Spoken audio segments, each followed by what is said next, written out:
We speak today of balanced performances, balanced tastes, balanced mental states, balances of power, the balance of nature itself.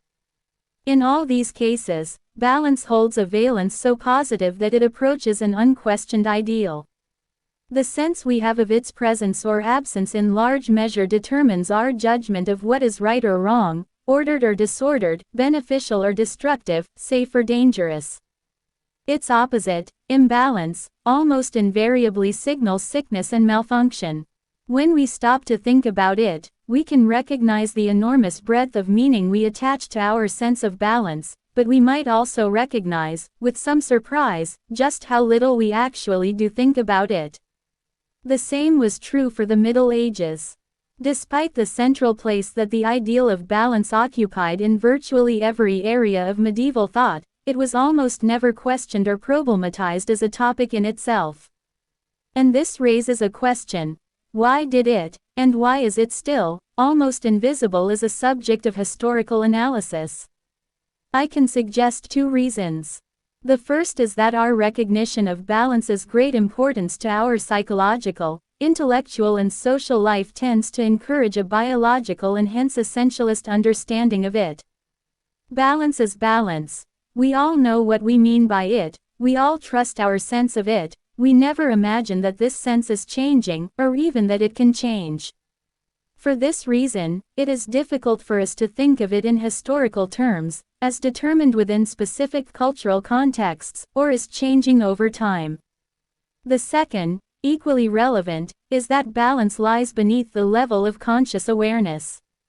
It is tied to a generalized sense, a wordless awareness, a diffuse feeling for how things properly work together or fit together in the world, extending all the way down to our discomfort when we see a picture hanging unevenly on a wall. For this reason, I have argued that, rather than serving as the subject of thought, balance has traditionally served as the unworded but pervasive ground of thought, exercising its great influence beneath the surface of conscious recognition.